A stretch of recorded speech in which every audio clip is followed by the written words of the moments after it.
Bienvenue à toi, guerrier ou guerrière. Si tu es ici, c'est que tu cherches des réponses à tes questions. Et tu es bien tombé. Tu as certainement vu mes autres guides. Et tu veux en savoir un petit peu plus. Dans ce guide, je vais vous parler du monde ouvert, de l'open world. Je ne vais pas tout détailler, mais je vais vous parler de l'essentiel. Juste avant, petite promo.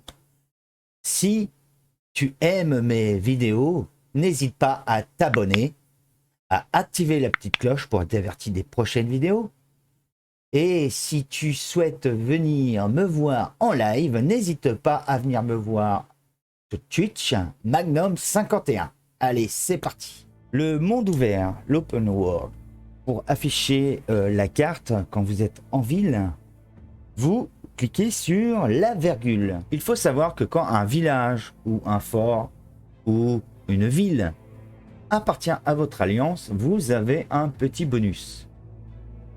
Si vous commencez le jeu, le plus important pour vous est d'aller chercher donc l'honneur. Ici, par exemple, là, il vous dit d'aller chercher 17 000 de bois de cèdre. Le bois de cèdre, en le donnant, ceci va vous donner 150 d'honneur, plus 30, parce que ça appartient à votre alliance, 2500 d'XP, plus 500 XP.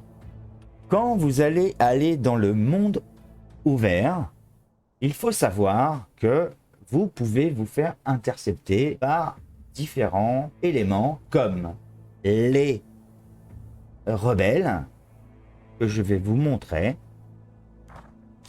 mais aussi par des vrais joueurs.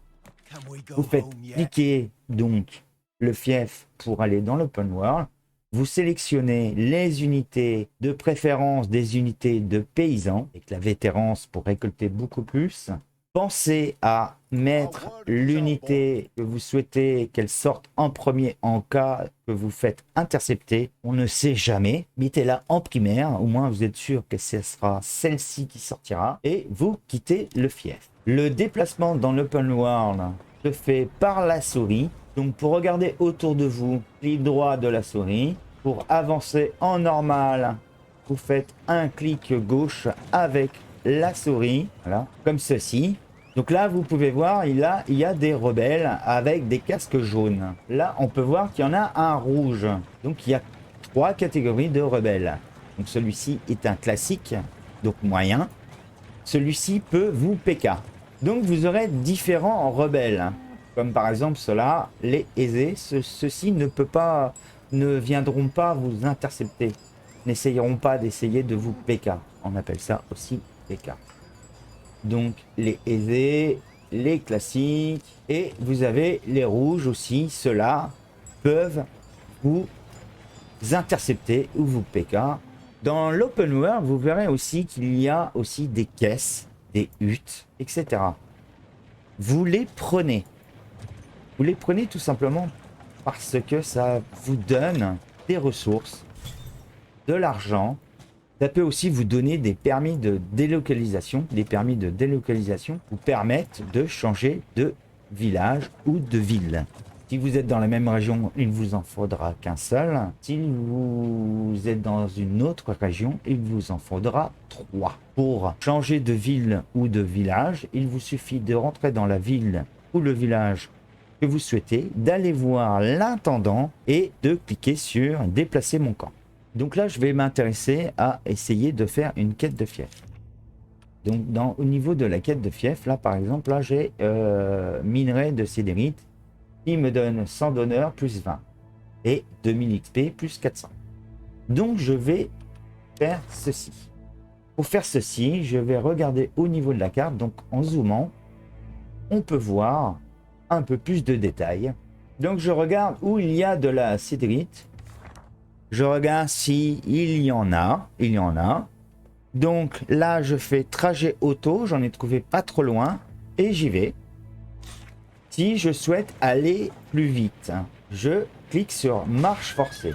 Alors attention, marche forcée. Qui dit marche forcée, dit plus vite. Donc ça va utiliser plus de rations. Donc pensez à avoir des rations dans votre chariot si vous le souhaitez. Sinon, Par exemple, ici, vous avez une auberge. Alors, les auberges, vous pouvez vous ravitailler et vous pouvez aussi soigner vos unités. Les auberges sont les petites croix bleues que vous voyez sur la carte, comme celle-ci. Il faut savoir que au moment de la GVG, où on va en parler très vite fait juste après, les auberges ne sont plus accessibles, ainsi que les récoltes. Alors, les récoltes, vous pouvez en avoir, mais uniquement avec des ordres de réquisition. Et les auberges, vous ne pouvez pas vous ravitailler, ni soigner. Donc là, je retourne à aller chercher ma sédérite en marche forcée. Je clique donc dessus, je fais collecter. Je peux faire 2 récoltes ce jour. Donc je fais les deux. À chaque fois que vous allez faire des récoltes, vous allez gagner aussi des points d'XP pour améliorer un arbre que je vais vous montrer juste après. Là, j'ai eu 212 de points d'XP qui vous permet d'améliorer la technologie spécifique aux récoltes, ressources, etc. Donc là, vous devez donc augmenter chaque point de cet arbre qui vous permet d'avoir une augmentation de récolte. Là, je continue à collecter, donc il me reste encore une fois. Donc là, je ne peux plus récolter en normal, c'est ce que je vous expliquais tout à l'heure. Si la récolte normale est interdite ou que vous avez épuisé vos récoltes normales, vous pouvez utiliser vos ordres de réquisition. Ce que je vais faire de suite. Et si jamais vous avez vraiment besoin de ceci, vous le faites autant de fois que vous en avez besoin. Une fois que vous avez récolté assez de ressources pour pouvoir faire votre quête que vous voulez faire, vous sélectionnez la ville. Là, on voit qu'il y a un petit point d'exclamation. Voilà. Donc là, je peux rendre la sidérite, tout simplement. Donc je fais trajet auto et j'y vais. Et j'y vais en marche forcée, puisque les territoires nous appartiennent, donc ça ne va pas consommer nos rations. Donc c'est une chose aussi qu'il faudra faire pendant une GVG pour aller plus vite. Quand vous êtes dans vos territoires ou proches, n'hésitez pas à utiliser la marche forcée qui vous permet d'être beaucoup plus rapide. Donc je clique dessus, je clique sur quête de fief et je fais terminer. Et donc j'ai eu 120 points d'honneur et 2400 d'XP. C'est ainsi qu'il faut procéder au niveau des quêtes de fief pour avoir des récompenses et des points. Vous allez obtenir un petit coffre, donc vous pouvez l'ouvrir. Ça va vous donner des pièces de bronze et aussi des matériaux. Dans l'open world, il faut savoir aussi que vous avez des petits camps rebelles. Il y a 3 sortes de camps rebelles. Donc les aisés, les classiques et les ardus. Donc un casque, 2 casques et 3 casques. Alors les camps rebelles, vous ne pouvez pas les faire tout seul. Vous devez être au minimum 3. Donc les camps rebelles, par contre, je ferai une petite vidéo à part, juste après celle-ci d'ailleurs. Donc ça va expliquer un petit peu comment. Mais les camps rebelles, en gros, va vous permettre de vous donner de l'XP, va vous permettre aussi de vous donner des armes de rebelles utiles au niveau des quêtes de fief, mais va aussi vous donner de l'honneur. Et l'honneur, je vous rappelle que l'honneur est utile au niveau des unités afin de pouvoir monter et débloquer des unités ou de pouvoir les noder. Alors, il faut savoir que l'open world est aussi destiné à la GVG, à la TW, donc à la guerre territoriale en français. La guerre territoriale a pour but, en fait, de prendre des villages, des villes, ou un fort. Les GVG sont complètement différentes des sièges ou des batailles rangées. Ça n'a absolument rien à voir. En siège ou en bataille rangée, vous pouvez être à 5, que le reste, c'est des autres personnes qui ne sont pas forcément en vocal avec vous. Les GVG sont des personnes qui sont avec vous. C'est-à-dire que vous rentrez à 15 et les 15 sont sur un vocal. Donc les GVG sont dirigés par un Red Lead. C'est lui qui va donner toutes les informations importantes au déroulement de la guerre et donc la strat. Il y a forcément d'autres personnes qui auront la parole pendant cette guerre, car le Rally ne peut pas forcément tout voir. Donc, il faut être organisé, il faut se taire, quoi. Car croyez-moi, quand vous avez une trentaine de personnes, voire une centaine de personnes qui parlent en même temps, c'est le bazar, on ne comprend rien. Donc, il est important d'écouter les consignes et d'avoir un maximum de calme. Sinon, ce n'est pas du tout gérable. Donc voilà, un PK, c'est comme ça. Donc de toute façon, à mon avis, il a de la cave, donc je vais pas chercher à comprendre. Alors quand c'est comme ça, quand vous faites PK, que ce soit en normal ou en GVG, quand vous êtes tout seul, déjà vous prévenez votre chef de groupe, comme quoi vous êtes fait PK. Si vous n'avez pas d'aide, essayez de faire tourner celui qui vous a PK en bourrique pour gagner du temps. Voilà, j'essaie de me défendre comme je peux, mais bon, hallebarde, plus cavalerie, voilà. Voilà.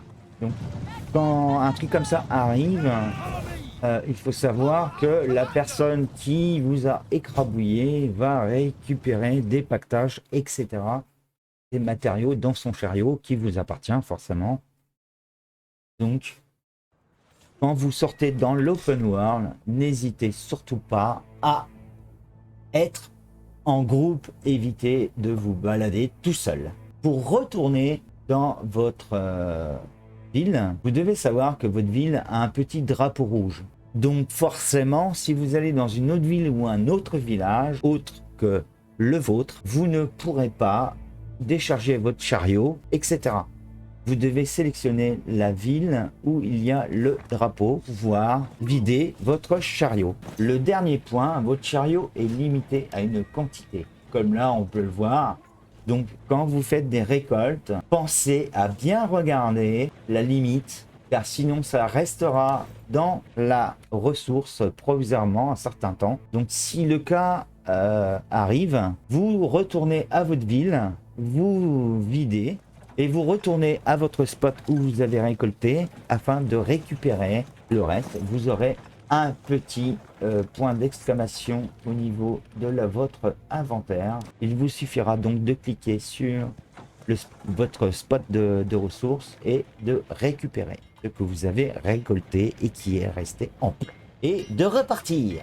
Alors avant de passer à l'explication vite fait de la GVG, je vais vous montrer un petit truc.